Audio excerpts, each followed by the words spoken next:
হলো সব খবর। নিয়মিত এই আয়োজনে স্বাগত জানাচ্ছি আপনাদের সবাইকে। সাথে আছি আমি শাওন দত্ত। সীমান্ত হত্যার বিষয়ে বাংলাদেশের প্রতিবাদের কোনো ব্যাখ্যা ভারত এখনো দেয়নি বলে জানিয়েছেন পররাষ্ট্র উপদেষ্টা তৌহিদ হোসেন। বিকালে ব্রিফিংয়ে একথা জানান তিনি। বলেন, সীমান্তে বেসামরিক মানুষ হত্যায় ভারত কোনোভাবে লাভবান হচ্ছে না। ভারত এখান থেকে বেরিয়ে না আসলে দ্বিপাক্ষিক সম্পর্কে নেতিবাচক প্রভাব পড়বে বলেও মনে করেন পররাষ্ট্র উপদেষ্টা।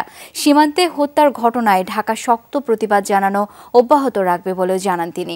এ সময় তিনি বলেন, ঢাকা করাচি সরাসরি ফ্লাইট চালু করতে যায় পাকিস্তান। ভারতের সাথে চলমান বড় প্রকল্প নিয়ে কোনো সমস্যা নেই বলে মন্তব্য করেছেন অর্থ ও বাণিজ্য উপদেষ্টা ডক্টর সালেউদ্দিন আহমেদ। আর ভারতীয় হাই কমিশনার বলেছেন, কোনো প্রকল্প স্থগিত হয়নি, ঠিকাদার দ্রুতই কাজে ফিরবে। অন্যদিকে ছাত্র জনতার গণ অভ্যুত্থানে শহীদদের স্মরণে 14 সেপ্টেম্বর আয়োজন করা হবে স্মরণ সভার। এই আয়োজনের জন্য 5 কোটি টাকা অনুমোদন করেছে অর্থনৈতিক বিষয়ক মন্ত্রিসভা কমিটি। ক্ষমতাচ্যুত আওয়ামী লীগ সরকারের আমলে ভারতের সাথে ছোট বড় 36টি প্রকল্প স্বাক্ষর করেছে বাংলাদেশ। এর মধ্যে 15টির কাজ শেষ, চলছে 8টি প্রকল্প। তবে সরকার পরিবর্তনের পর এসব প্রকল্পের কাজ বন্ধ হয়ে আছে। বিষয়টি নিয়ে আলোচনা হয়েছে অর্থ উপদেষ্টা ও ভারতীয় হাইকমিশনের বৈঠকে। দুজনই জানিয়েছেন, এক্ষেত্রে সংকট নেই, দ্রুতই কাজ শুরু হবে। ভারতের সাথে গুরুত্বপূর্ণ বিভিন্ন প্রকল্প আছে বাংলাদেশের। প্রয়োজনেই এসব প্রকল্প, দুই দেশের স্বার্থেই এসব প্রকল্প চলমান থাকবে, এতে কোনো সমস্যা নেই।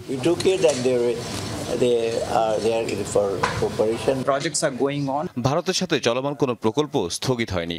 বিজ্ঞান প্রযুক্তি সহ বেশ কিছু বড় প্রকল্প নিয়ে আলোচনা হয়েছে। আশুগঞ্জ ও আখাউড়া 4 লেন সড়কের মতো কিছু প্রকল্পের ঠিকাদার ভারতে চলে গেলেও দ্রুতই তারা কাজে ফিরবে।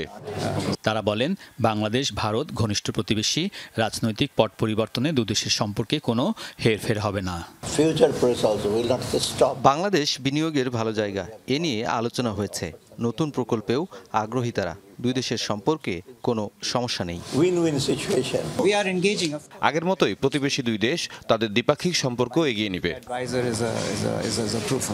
অর্থ উপদেষ্টা এরপর অর্থনৈতিক বিষয় সংক্রান্ত মন্ত্রিসভা কমিটির বৈঠকে অংশ নেন। সেখানে আগামী 14 সেপ্টেম্বর ছাত্র জনতার গণ অভ্যুত্থানে শহীদদের স্মরণে অনুষ্ঠিত হতে যাওয়া স্মরণসভার জন্য 5 কোটি টাকা বরাদ্দের প্রস্তাব অনুমোদন করা হয়। স্মরণসভা 14 তারিখে, এবং এটার ভিতরে কিছু আনুষঙ্গিক খরচ আছে, খরচ বেশি না, সেটা অনুমোদন। ছোট 5 কোটি টাকা কারণে অনেক সব দেশ থেকে আসবে, ওদের কিছু দুপুরবেলা থাকবে, পানির ইসে আছে কিছু, এটা একেবারে মিনিমাম আমরা দেখেছি যে এর চেয়ে কমে হবে না। অর্থ উপদেষ্টা জানান, স্মরণসভায় শহীদ ও ক্ষতিগ্রস্ত পরিবারের সদস্যরা সহ অতিথি হিসেবে কারা থাকবেন তা ঠিক করবেন ছাত্র উপদেষ্টারা। আলমগীর স্বপন, যমুনা নিউজ, ঢাকা। জুলাই আগস্ট গণহত্যায় যে কেউ তথ্য ও অভিযোগ জানাতে পারবেন আন্তর্জাতিক অপরাধ ট্রাইব্যুনালের প্রসিকিউশনে। এজন্য খোলা হয়েছে ডেস্ক। প্রসিকিউশনের সেই ডেস্কেই আজ বিচার চাইতে আসে পুলিশের গুলিতে প্রাণ হারানো রেসিডেন্সিয়াল কলেজের শিক্ষার্থী ফারহান ফায়াজের পরিবার। হত্যার ঘটনায় শেখ হাসিনা সহ 54 জনকে আসামি করা হয়েছে। ফায়াজের শোকে স্তব্ধ পুরো পরিবার।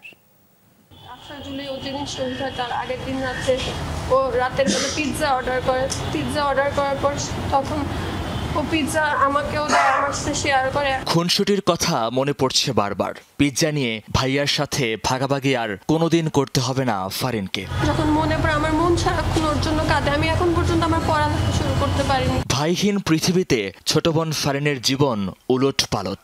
ভাইয়া চলে যাওয়ার পর থেকে আমি এখনো আমার নর্মাল লাইফে ব্যাক করতে পারিনি। রেসিডেন্সিয়াল মডেল কলেজের 11 শ্রেণীর শিক্ষার্থী ফারহান ফাইয়াজ 18 জুলাই বৈষম্য বিরোধী ছাত্র আন্দোলনে পুলিশের গুলিতে লুটিয়ে পড়ে সে হাসপাতালে নেওয়া হয় মৃত অবস্থায়। ছেলের এমন মর্মান্তিক মৃত্যুতে দিশেহারা ফাইয়াজের পরিবার।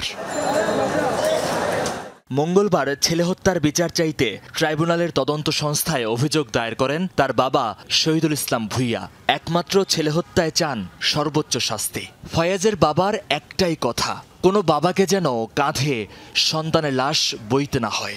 পিতার কাঁধে ছেলের লাশ, এর চেয়ে ভারী বস্তু পৃথিবীতে আর কিছু নেই। আমি মহামান্য আদালতের কাছে শরণাপন্ন হয়েছি, যারা এই হত্যাযোগ্য এই গণহত্যা চালিয়েছে তাদের বিচারের আওতায় উপযুক্ত শাস্তি, খুব দ্রুত বিচারের জন্য আমরা আহ্বান জানাচ্ছি। শাস্তি আমরা যারা খুন করেছে ফাঁসি ফায়াজ হত্যার ঘটনা ব্যাখ্যা করতে গিয়ে আবেগ আপ্লুত হয়ে পড়েন চিফ প্রসিকিউটর। জানান, এমন নিষ্ঠুরতার অভিযোগ ও তথ্য প্রমাণ যে কেউ জমা দিতে পারবেন ট্রাইব্যুনালের প্রসিকিউশনে। যারা এইভাবে ভিকটিম ফ্যামিলি আছেন তাদের তথ্যগুলো আমরা গ্রহণ করব। আমরা একটা ডেস্ক ওপেন করছি আজকের থেকে, যে এই প্রসিকিউশন টিমের কাছে, এই ডেস্কের কাছে আপনারা আপনাদের যে ব্যক্তিগত যে সমস্ত ঘটনাবলী যা ঘটেছে আপনাদের উপরে, এগুলো আমাদের কাছে এসে জানাতে পারেন। ফায়াজ তার ফেসবুকে শেষবার লিখেছিলেন, এমন জীবন গড়ো যাতে মরে যাবার পর সবাই তোমাকে মনে রাখে। মহিউদ্দিন মধু, যমুনা নিউজ, ঢাকা। দর্শক, রাজধানীর গুলশানে বিএনপির লিয়াজু কমিটির বৈঠক শেষে কথা বলছেন আমির খসরু মাহমুদ। আমরা এখন সরাসরি চলে যাচ্ছি সেখানে। যেহেতু সংস্কারের বিষয়টি আছে, এটা মানুষের কাছে তুলে ধরবো আমরা, এবং আজকে যে সরকার আছে, ইন্টেরিয়াম সরকারকে আমরা সহযোগিতা করছি তাদের কাজে, কারণ জাতির একটা বড় ধরনের রক্তপাতের মাধ্যমে, বড় স্যাক্রিফাইসের মাধ্যমে একটি ইন্টেরিয়াম সরকার গঠিত হয়েছে, এবং এই ইন্টেরিয়াম সরকার যাতে যত দ্রুত তাদের কাজগুলো সম্পন্ন করতে পারে, সম্পন্ন করে দেশকে একটি আগামী দিনে ইলেকট্রাল প্রসেস, যে নির্বাচনী কার্যক্রমের মধ্যে নিয়ে গিয়ে যে আগামী দিনে একটি স্বৈরাচারী প্রথা থেকে গণতান্ত্রিক পথে দেশ ফিরে আসে, এবং গণতান্ত্রিক আন্দোলন, গণতন্ত্রের মাধ্যমে দেশে যে নির্বাচন হবে, দেশের জনগণ সিদ্ধান্ত দেবে, তাদের নির্বাচিত যারা সংসদ সদস্য হবে, সরকার গঠন করবে, এবং এখানে আমরা ঐক্যবদ্ধভাবে কাজ করতে ঐক্যমত হয়েছে। আপনারা জানেন, আমরা শুধু আন্দোলন করি নেই, আমরা শুধু 31 দফা সংস্কার দিই নাই, আমরা কিন্তু একত্রে এখনও কাজ করে যাচ্ছি, এবং আগামী নির্বাচন পরবর্তীতে যে জাতীয় সরকারের কথা তারেক রহমান সাহেব বলেছেন, সেখানে আমরা সবাইকে নিয়ে এই 31 দফা বাস্তবায়ন করব ইনশাআল্লাহ আগামী দিনে। আপনাদের সবাইকে শুভেচ্ছা জানাচ্ছি। আপনারা বিএনপির স্থায়ী কমিটির সদস্য জনাব আমির খসরু মাহমুদ চৌধুরী সাহেবের বক্তব্য শুনেছেন। আমরা শেখ হাসিনার পতন পরবর্তী পরিস্থিতি পর্যালোচনা করে আমরা যে 42টি রাজনৈতিক দল যারা রাষ্ট্র সংস্কারের 31 দফা কর্মসূচি দিয়েছিলাম, এখন সকলে রাষ্ট্র সংস্কারের দাবি তুলছে। আমরা কিন্তু এটা গত 1 বছর আগেই দিয়েছি। সেই জায়গা থেকে এটাকে কিভাবে জনগণের মাঝে, রাজনৈতিক মহল এবং সরকারের কাছে পৌঁছে দেওয়া যায়, এটার পক্ষে জনমত গঠন করা যায়, সেই লক্ষ্যে আমরা কাজ করব। আর কিছু বিষয় আপনারা ইতিমধ্যেই আমাদের ক্ষোভের জায়গা থেকে কিছু কথা আমরা বলেছি, সেটাও আমরা ব্যক্তিগতভাবে জানিয়েছি।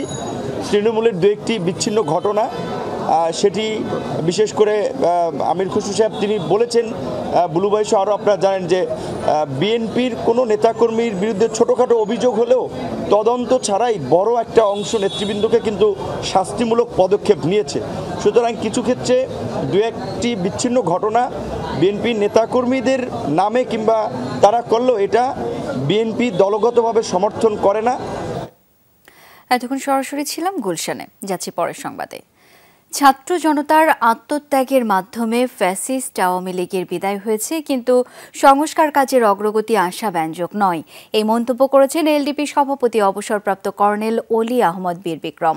সকালে মগবাজারে এক সংবাদ সম্মেলনে তিনি জানান, দেশে এখনও অনেক ক্ষেত্রে বিশৃঙ্খল অবস্থা, হুজুগের বশে কিছু করলে তাই এই গণ অভ্যুত্থানের জন্য সুফল আনবে না।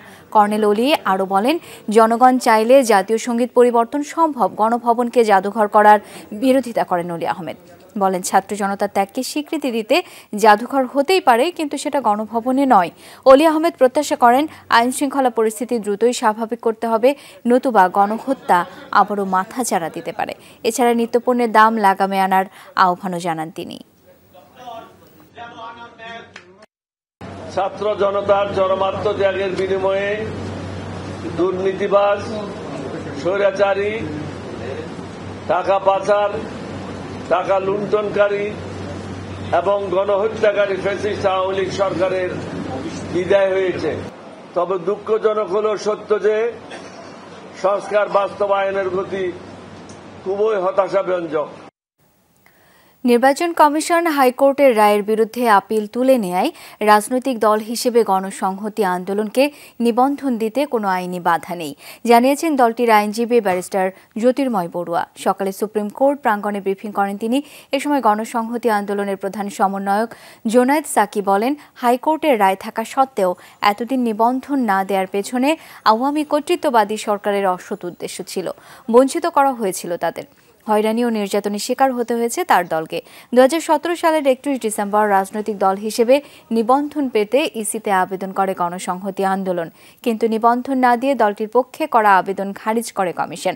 এরপর 2018 সালের 23 সেপ্টেম্বর রাজনৈতিক দল হিসেবে গণসংহতি আন্দোলনের নিবন্ধন আবেদন খারিজ করার সিদ্ধান্ত প্রত্যাহার বা পুনর্বিবেচনা করতে ইসিকে আইনি নোটিশ পাঠানো হয়। হাইকোর্ট বিভাগ যে রায়টি দিয়েছিলেন সে রায়ের পরিপ্রেক্ষিতে নির্বাচন কমিশন এখন গণসংহতি আন্দোলনকে রাজনৈতিক দল হিসেবে নিবন্ধন দেওয়ার ক্ষেত্রে আর কোনো রকমের আইনগত বাধা রইল না। বাংলাদেশে এই ধরনের আইনগুলো কিভাবে নিবর্তনের এবং অধিকার হরণের হাতিয়ার হয় সেটা তার একটা প্রত্যক্ষ প্রমাণ। গণসংহতি আন্দোলন 6.5 বছর ধরে এই নিবন্ধন নিয়ে যে হয়রানির শিকার হয়েছে তার মধ্যে দিয়ে পাওয়া যাবে। সীমান্তে হত্যা বন্ধে ব্যবস্থা নিচ্ছে সরকার। প্রয়োজনীয় পদক্ষেপ নিতে সংশ্লিষ্ট কর্তৃপক্ষকে নির্দেশনা দেওয়া হয়েছে বলে জানিয়েছেন স্বরাষ্ট্র উপদেষ্টা জাহাঙ্গীর আলম চৌধুরী। সচিবালয়ে আইন শৃঙ্খলা সংক্রান্ত বৈঠক শেষে তিনি জানান, দুর্গাপূজা দেখতে এবার অবৈধভাবে সীমান্ত পারাপার হওয়া যাবে না, আর আজান ও নামাজের সময় পূজা মণ্ডপে বাদ্য না বাজানোর অনুরোধ জানিয়েছেন উপদেষ্টা। অন্যদিকে ধর্ম উপদেষ্টা জানান, পূজায় নিরাপত্তার ঘাটতি থাকবে না, প্রয়োজনে মাদ্রাসার ছাত্ররা স্বেচ্ছাসেবক হিসেবে কাজ করবে। ভারতীয় সীমান্তরক্ষী বাহিনী বিএসএফের গুলিতে বাংলাদেশি হত্যার ঘটনা বেড়েছে আবারও। কয়েকদিনের ব্যবধানে স্বর্ণা দাস ও জয়ন্ত কুমার সিংহের হত্যাকাণ্ডে ক্ষোভ সারা দেশে। সচিবালয়ে দুর্গাপূজার নিরাপত্তা ও আইন শৃঙ্খলা নিয়ে বৈঠক শেষে এ নিয়ে কথা বলেন স্বরাষ্ট্র উপদেষ্টা। ভবিষ্যতে এই ধরনের ঘটনা যেন না ঘটে এই ব্যবস্থা নেওয়ার জন্য আমি সংশ্লিষ্ট অথরিটিকে আদেশ করেছি এবং আমি আশা করব ভবিষ্যতে এই ধরনের ঘটনা ঘটবে না। অক্টোবরে দুর্গাপূজার সময় সীমান্তে নিরাপত্তার ক্ষেত্রে কঠোর থাকবে বিজিবি। উপদেষ্টা জানান, পূজা দেখতে দুদেশের নাগরিকরা যেন অবৈধভাবে সীমান্ত পারাপার করতে না পারে তা নিশ্চিতে নজরদারি করা হবে। পূজার সময় কিন্তু এখানে আরেকটা সমস্যা দেখা যায়, এই পারের লোক ও পারে পূজা দেখতে যায়, ওই পারের লোক এই পারে পূজা দেখতে আসে। বর্ডার বেল্টে ভালো ভালো পূজা মণ্ডপ করেন যেন আমাদের লোক ওই পারে যেন না যায় পূজা দেখার জন্য, আর ওই পারের লোকও যেন এই পারে না আসে। এবছর সারা দেশে 32,666টি মণ্ডপে পূজা হবে। নিরাপত্তায় আইন শৃঙ্খলা রক্ষাকারী বাহিনীর কঠোর নজরদারি সহ প্রথমবারের মতো থাকছে স্বেচ্ছাসেবকও। আজান ও নামাজের সময় যেন কোনো বাদ্যযন্ত্র বা মাইকের ব্যবহার নিয়ন্ত্রণ রাখা, মাইক সেই সময় বন্ধই রাখতে হবে। আকাশে হেলিকপ্টার থাকবে এবং দশমীর দিন ডুবুরি থাকবে, আমরা এভাবে সিদ্ধান্ত নিয়েছি। এবং মাদ্রাসার ছাত্ররা আমাকে বলেছেন যে পূজা কমিটি যদি চান তারা স্বেচ্ছাসেবক হিসেবে তারা কাজ করতে সম্মত আছেন। উপদেষ্টারা জানান, সুনির্দিষ্ট অভিযোগ পেলে বিগত সময়ে পূজা মণ্ডপে হামলায় দায়ীদের বিরুদ্ধে ব্যবস্থা নেওয়া হবে। সাম্প্রদায়িক সম্প্রীতি নিশ্চিতে বদ্ধপরিকর অন্তর্বর্তী সরকার। আলমগীর স্বপন, যমুনা নিউজ, ঢাকা। গণঅভ্যুত্থান পরবর্তী ভাবনা নিয়ে বিভাগীয় ও জেলা পর্যায়ে মতবিনিময়ের জন্য বৈষম্য বিরোধী ছাত্র আন্দোলনের সমন্বয়করা বিভিন্ন জেলায় সফর করছেন। দুপুরে নারায়ণগঞ্জ শহরের মাজদাইর বাংলা ভবন কমিউনিটি সেন্টারে মতবিনিময় সভায় যোগ দেন ছাত্র আন্দোলনের কেন্দ্রীয় সমন্বয়ক সার্জিস আলম। এ সময় আন্দোলনে নিহতদের পরিবারের সাথে সাক্ষাৎ করেন তিনি। তাদের সহায়তা ও হত্যার বিচারের আশ্বাস দেন। বলেন, বর্তমান সরকার তাদের পাশে থাকবে। আহতদের উন্নত চিকিৎসা নিশ্চিত করা হবে বলেও উল্লেখ করেন তিনি।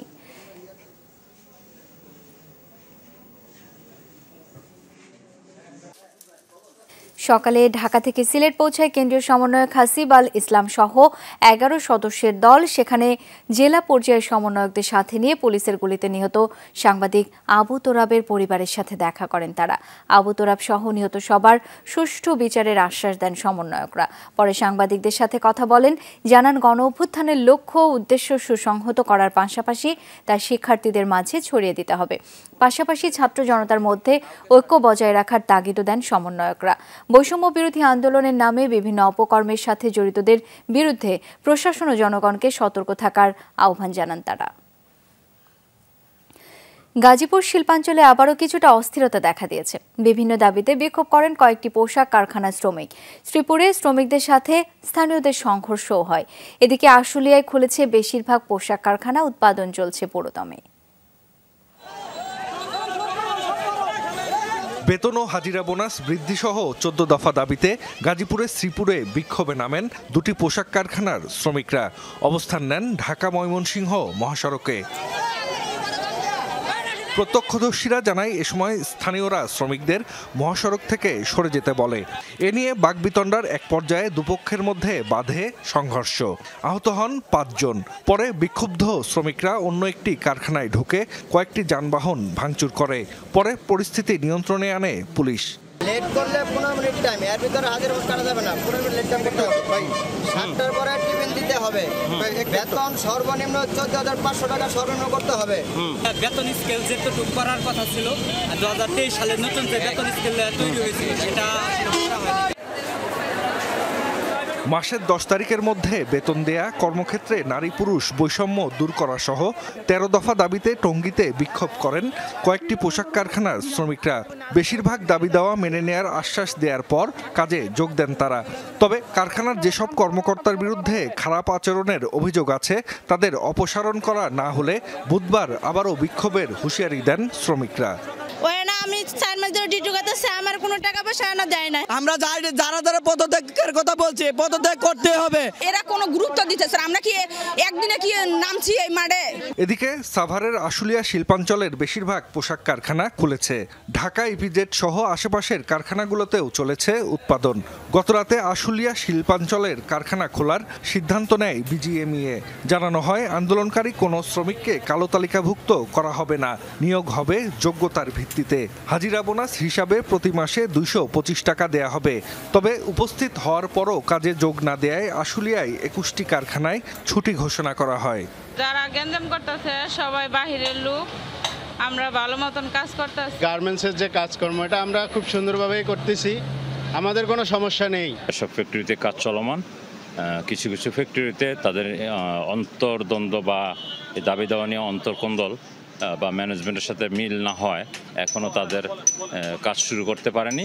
কারখানাগুলোর নিরাপত্তায় বিভিন্ন পয়েন্টে মোতায়েন রয়েছে শিল্প পুলিশ, র্যাব, বিজিবি সহ সেনা সদস্যরা।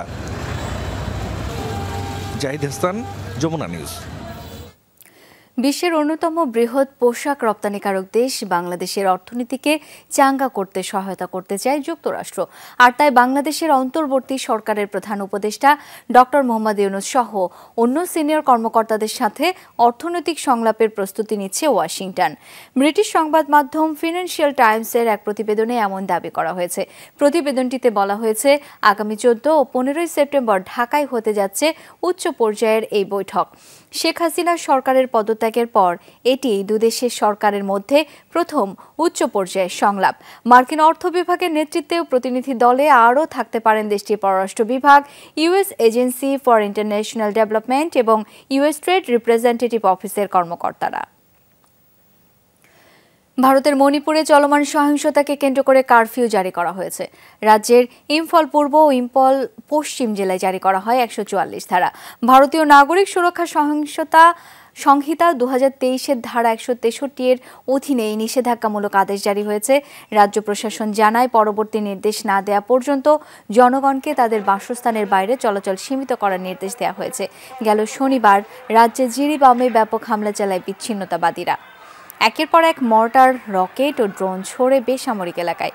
পুলিশের তল্লাশি অভিযানে উদ্ধার হয় বিপুল পরিমাণ অস্ত্র, যার মধ্যে রয়েছে স্নাইপার রাইফেল, পিস্তল, বন্দুক এবং দূরপাল্লার মর্টার, রকেট, বোমা ও ড্রোন। এরপর থেকে উত্তাল পরিস্থিতি। সোমবারও বিভিন্ন দাবিতে বিক্ষোভ করে শিক্ষার্থীরা।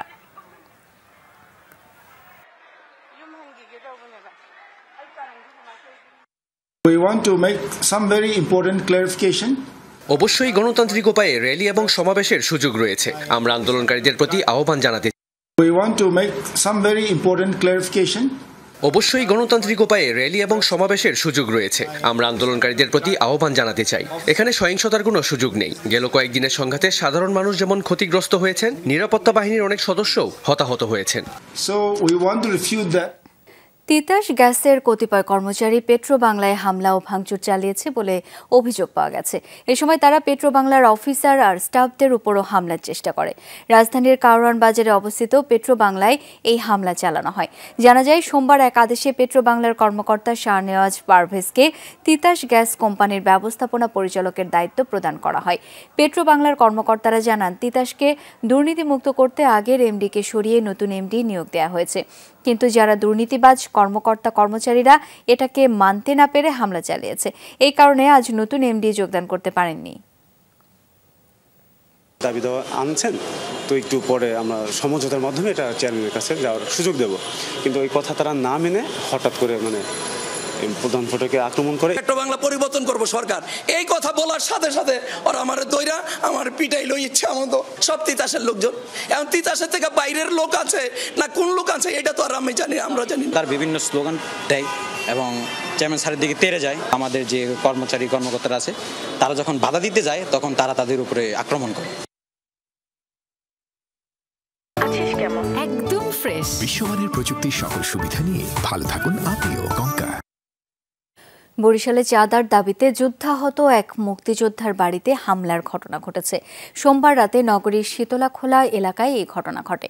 হামলায় আহত হয়েছেন মুক্তিযোদ্ধা AMG কবির ভুলুর ছেলে আশিক ও তার ভাইয়ের ছেলে সৌরভ। আহতরা জানান, গতকাল রাত 12:30টার দিকে সরকারি বরিশাল কলেজ ছাত্রদলের সাবেক সভাপতি রফিকুল ইসলাম টিপু ও তার কর্মীরা তাদের বাড়িতে প্রবেশ করে। এ সময় তারা মুক্তিযোদ্ধা AMG কবির ভুলুকে খুঁজতে থাকে। এক পর্যায়ে তারা বসত ঘরের জানালার গ্লাস ভাঙচুর করে। বাধা দিতে গেলে মারধর করা হয় তার স্বজনদের। এ সময় 3 লাখ টাকা চাঁদা দাবির অভিযোগও করেন ভুক্তভোগীরা। কাঠের ছিল, ওইটা দিয়ে আমারে প্রায় 5-7টা বাড়ি মারছে।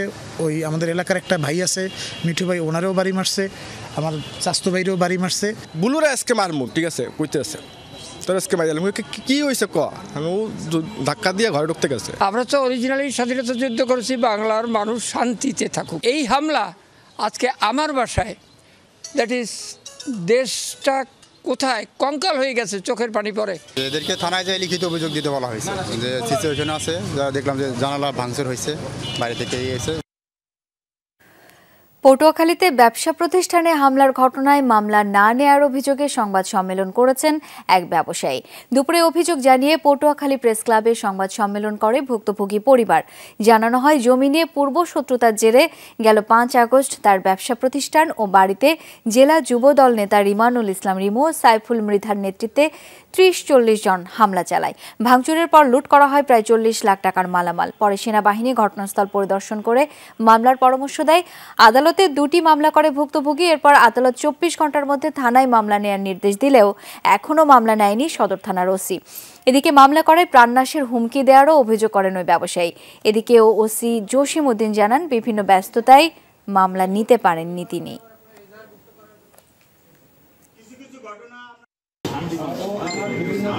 কোম্পানির ডিস্ট্রিবিউটরের গোডাউন এর ঘর ভাঙচুর করে এবং আমার মাকে মারধর করে, রক্তাক্ত জখম করে ও মায়ের হাত পিটাইয়া ভাঙিয়ে ফেলে। মায়ের বাড়ি দিয়ে তারপর আমার ঘর ভাঙছে। এমন অবস্থা আমরা খুব ভয়ভীতিতে আছি আর কি। আমাদের ওই যে বাসার সামনে যদি আমরা নামি তাও আমাদের ভয় লাগে যে কত কোন সময় আবার চলে আসবে। সিলেটের শাহপরান রহমতুল্লাহ আলাইহির মাজারে ওরস চলাকালে হামলা হয়েছে। দিবাগত রাত 3টা নাগাদ ওরসে গান বাজনার প্রতিবাদে হামলা চালানো হয়। লাঠি হাতে মাজারে ঢুকে পড়ে তৌহিদি জনতার নামে বিক্ষুব্ধরা। হামলা চালায় ওরসে অংশগ্রহণকারীদের উপর। খবর পেয়ে ঘটনাস্থলে যায় পুলিশ। পরিস্থিতি নিয়ন্ত্রণের চেষ্টা করলে পুলিশের উপরও হামলা হয়। এ সময় শাহপরান থানার ওসি সহ আহত হন বেশ কয়েকজন। মাজার কর্তৃপক্ষ জানায়, বিভিন্ন কক্ষে ভাঙচুর করেছে হামলাকারীরা। সিসি ক্যামেরা, কক্ষের দরজা, আসবাব ভাঙচুর করা হয়েছে। পরে সেনাবাহিনী এসে পরিস্থিতি নিয়ন্ত্রণ করে। এর আগে গত শুক্রবার মাজারে গান বাজনা নিষিদ্ধ ঘোষণা করে বিক্ষোভ হয়।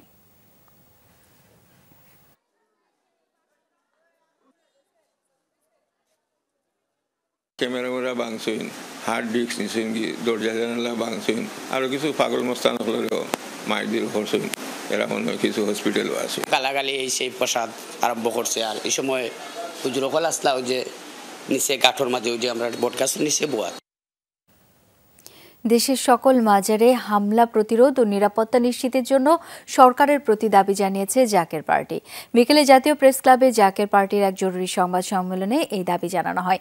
বিকেলে জাতীয় প্রেস ক্লাবে জাকের পার্টি জরুরি সংবাদ সম্মেলনে তিনি শঙ্কা প্রকাশ করেন। বলেন, জাকের পার্টির মহাসচিব শামীম হায়দার বলেন, দেশে অদ্ভুত নিয়ম চলছে। মুসলিমরা হিন্দু সম্প্রদায়ের মন্দির রক্ষায় পাহারা দিলেও নামধারী এক শ্রেণীর উগ্রবাদীরা মাজারে হামলা করছে।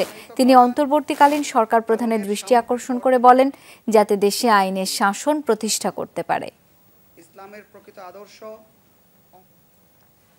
জাকের পার্টি কখনোই আওয়ামী লীগ নেতৃত্বাধীন 14 দলে ছিল না, কখনই বিএনপি নেতৃত্বাধীন 36 দলেও ছিল না। আমাদের অবস্থান অত্যন্ত পরিষ্কার। আমরা স্বতন্ত্র অবস্থানে অহিংস আদর্শ নিয়ে এগিয়ে যাচ্ছি। অতীতেও আমাদের এই অবস্থান স্পষ্ট ছিল, বর্তমানেও আছে ইনশাআল্লাহ। ইউএস মাস্টার্স টি10 লিগে দল পেয়েছেন এক ঝাঁক বাংলাদেশি ক্রিকেটার। আছেন মাশরাফি বিন মুর্তজা, সেই সাথে আরাফাত সানি, আরিফুল হক, আলামিন হোসেন সহ একাধিক তারকারা খেলবেন টুর্নামেন্টের দ্বিতীয় আসরে। 6 দলের অংশগ্রহণে আগামী 8 নভেম্বর শুরু হবে যুক্তরাষ্ট্রের মাস্টার্স টি10 লিগ। টুর্নামেন্টের পর্দা নামবে 17 নভেম্বর। এই লিগের প্লেয়ার্স ড্রাফট থেকে দল পেয়েছেন মাশরাফি, আরাফাত সানি, আলামিন হোসেন, আরিফুল হক, ইলিয়াস সানি, কামরুল ইসলাম রাব্বি, এনামুল হক জুনিয়র ও সৈয়দ রাসেল। ডেট্রয়েট ফ্যালসকনের হয়ে খেলবেন মাশরাফি। নরেল এক্সপ্রেসের দলে আছেন সরাসরি দল পাওয়া আব্দুর রাজ্জাকও। একই দলের হয়ে খেলবেন এনামুল হক জুনিয়র, আরিফুল হক ও 2010 সালে সর্বশেষ জাতীয় দলের হয়ে খেলা সৈয়দ রাসেল। শিকাগো প্লেয়ার্সের হয়ে খেলবেন পেসার আলামিন হোসেন। আটলান্টা রাইডার্সের হয়ে খেলবেন 11 বছর আগে জাতীয় দলের হয়ে খেলা বাঁহাতি স্পিনার ইলিয়াস সানি। একই দলে খেলবেন আরেক বাঁহাতি স্পিনার আরাফাত সানি ও পেসার কামরুল ইসলাম রাব্বি। রাজধানীর সায়েন্স ল্যাবরেটরি এলাকায় ঢাকা কলেজ ও আইডিয়াল কলেজের শিক্ষার্থীদের মধ্যে সংঘর্ষের ঘটনা ঘটেছে। এই ঘটনায় উভয় পক্ষের বেশ কয়েকজন আহত হয়েছেন। মঙ্গলবার বেলা 1টার দিকে এই সংঘর্ষের ঘটনা ঘটে। দুই প্রতিষ্ঠানের শিক্ষার্থীদের মধ্যে কথা কাটাকাটির জেরে সংঘর্ষের ঘটনা ঘটে। এতে অন্তত 18 জন শিক্ষার্থী আহত হয়ে ঢাকা মেডিকেলে চিকিৎসা নিয়েছেন। তবে এই সংঘর্ষের ঘটনায় কেউ গুরুতর আহত হয়নি। পুলিশ জানায়, দুপুরে ঢাকা কলেজ ও আইডিয়াল কলেজের ছাত্রদের মধ্যে ধাওয়া পাল্টা ধাওয়ার ঘটনা ঘটেছে। তবে বর্তমানে পরিস্থিতি শান্ত আছে।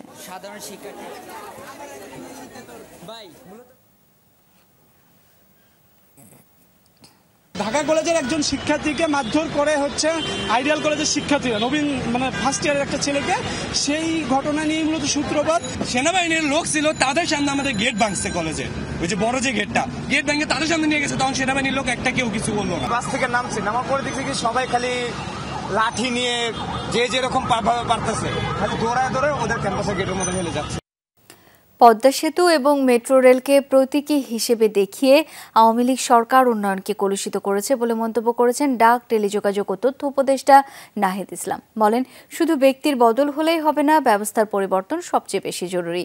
বিকালে বৈষম্য বিরোধী ছাত্র আন্দোলনে নিহত বেসরকারি নর্দান বিশ্ববিদ্যালয়ের ইংরেজি বিভাগের শিক্ষার্থী আসিফ হাসান স্মরণে আয়োজিত অনুষ্ঠানে এসব কথা বলেন নাহিদ ইসলাম।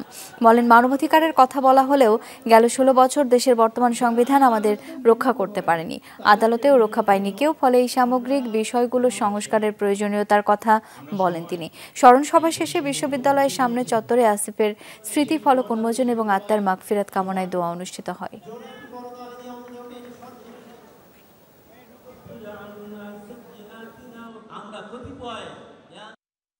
আমাদের কিন্তু ব্যক্তির বদল হয়েছে। আগের সরকারের জায়গায় নতুন কিছু মানুষ এসেছে, সেই মানুষগুলো হয়তো একটু আস্থাবান, জনগণ আস্থা রাখছে, তাদের উদ্দেশ্য হয়তো সৎ। কিন্তু আমরা যদি ব্যবস্থার পরিবর্তন না করতে পারি তাহলে কিন্তু এই ব্যক্তিগুলো কোনো কাজে দিবে না। কারণ আমাদের বুঝতে হবে যে আমাদের প্রশাসন, আমাদের সংবিধান, আমাদের আদালত, এই সব কিছুর ভিতর দিয়ে গত 16টা বছর কিন্তু বাংলাদেশ চলেছে এবং সকল নিপীড়ন চলেছে। রংপুরে বৈষম্য বিরোধী ছাত্র আন্দোলনের সমন্বয়ক আবু সাইদ হত্যা মামলায় পুলিশের এএসআই আমির আলী এবং কনস্টেবল সুজন চন্দ্রের 4 দিনের রিমান্ড মঞ্জুর করেছেন আদালত। সকালে রংপুর মেট্রোপলিটন 2-এর বিচারক আসাদুজ্জামান এই আদেশ দেন। এর আগে গতকাল সন্ধ্যায় এএসআই আমির আলী ও কনস্টেবল সুজন চন্দ্র রায়কে পিবিআই এর কাছে হস্তান্তর করা হয়। গত 16 জুলাই রোকেয়া বিশ্ববিদ্যালয়ের 2 নং গেটের সামনে পুলিশের গুলিতে নিহত হন আবু সাইদ। তিনি রোকেয়া বিশ্ববিদ্যালয়ের 12তম ব্যাচের শিক্ষার্থী ছিলেন। 18 আগস্ট তার বড় ভাই রমজান আলী রংপুর অতিরিক্ত চিফ মেট্রোপলিটন আদালতে একটি হত্যা মামলা করেন। 19 আগস্ট তাজহাট থানা মামলাটি রেকর্ড করে আদালতে পাঠায়। এরপর আদালত মামলাটি তদন্তের জন্য পিবিআইকে নির্দেশ দেয়। স্বামীদের পক্ষে আইনজীবী ছিল না, তাদের দীর্ঘক্ষণ ধরে বিজ্ঞ আদালত ধৈর্য সহকারে বক্তব্য শুনেছেন, তাদের জবানবন্দি নিয়েছেন। নিয়ে তারা এই জবানবন্দিতে বলেছেন যে ঊর্ধ্বতন 4 জন পুলিশ কর্মকর্তার নাম বলেছেন যে তারা তাদেরকে গুলি করতে বাধ্য করেছে। নতুন পররাষ্ট্র সচিব জসিম উদ্দিনের সাথে সাক্ষাৎ করেছেন ভারতীয় হাই কমিশনার প্রণয় ভার্মা। এই সময় দুদেশের সম্পর্ক চলমান ও এগিয়ে নেবার আশা প্রকাশ করেন তিনি। মঙ্গলবার দুপুরে পররাষ্ট্র মন্ত্রণালয়ে পররাষ্ট্র সাক্ষাৎ করেন ভারতীয় হাই কমিশনার। নতুন সচিবের সাথে সাক্ষাৎ বিষয়ে তিনি বলেন, নতুন দায়িত্ব নেওয়া পররাষ্ট্র সচিবের সাথে বৈঠক হয়েছে।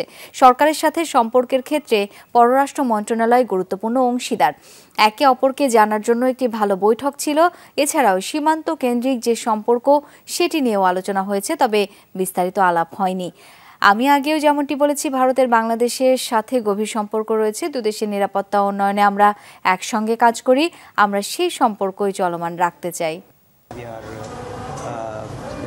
Working to engage, we are closely engaging with the government of Bangladesh to fulfill the shared aspirations of our people for peace, security and development, and we will continue to take forward the relationship in multifaceted areas in which we are engaged. 2027 সালের মধ্যে বিশ্বের প্রথম trillionaire হতে যাচ্ছেন Elon Musk. Informa connect academy নামের একটি সম্পদের হিসাব সংগ্রহকারী সংস্থার প্রতিবেদনে এই তথ্য উঠে এসেছে। বৈদ্যুতিক গাড়ি Tesla, private rocket company SpaceX ও সামাজিক যোগাযোগ মাধ্যম এক্সের স্বত্বাধিকারী এলন মাস্কের বার্ষিক সম্পদ বৃদ্ধি পাচ্ছে প্রায় 110% হারে। শুক্রবার ইনফর্মা একাডেমি ট্রিলিয়ন ডলার ক্লাবের রিপোর্টে বলা হয়, $250 বিলিয়ন মালিক ইলন মাস্ক বর্তমানে বিশ্বের শীর্ষ ধনী। এই তালিকায় আরও আছেন ভারতীয় ব্যবসায়ী গৌতম আদানি, টেক ফার্ম এনভিডিয়ার সিইও জেনসেন হুয়াং ও ইন্দোনেশিয়ার শিল্পপতি প্রযোগো পাঙ্গেস্তো। ধারণা করা হচ্ছে 2028 সাল নাগাদ ট্রিলিয়ন ডলার ক্লাবের সদস্য হবেন তারাও। রাজধানীর গাউসিয়া মার্কেট ব্যবসায়ী সমিতির সভাপতি ফরিদ আহমেদের বিরুদ্ধে অন্যায়ভাবে অর্থ আদায় ও দোকান থেকে মালিকদের উচ্ছেদের অভিযোগ এনেছেন ব্যবসায়ীরা। সকালে ঢাকা রিপোর্টার্স ইউনিটির সামনে এক মানববন্ধনে এই অভিযোগ তোলেন ব্যবসায়ীরা। অভিযোগ করেন ফরিদ আহমেদ রাজনৈতিক প্রভাব ব্যবহার করে মার্কেটের ব্যবসায়ীদের জিম্মি করে রেখেছিলেন। আজ ডিআরইউ মিলনায়তনে এক সংবাদ সম্মেলন করার কথা ছিল সমিতির সভাপতি ফরিদ আহমেদের, কিন্তু গাউসিয়ার ব্যবসায়ী এবং স্থানীয়রা এসে আগে থেকেই ডিআরইউ এর সামনে সড়কে অবস্থান নেয়। ফলে সংবাদ সম্মেলন আর করতে পারেননি ফরিদ আহমেদ। উল্টো মানববন্ধন করে তার বিরুদ্ধে নানা অভিযোগ করেন ব্যবসায়ীরা।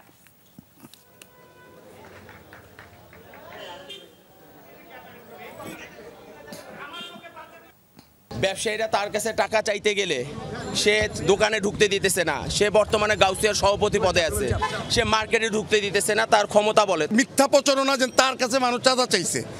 আমার একটা প্রশ্ন, এই বাংলাদেশে 500 লোক নিয়ে মানববন্ধন করে কেউ চাঁদা চায়?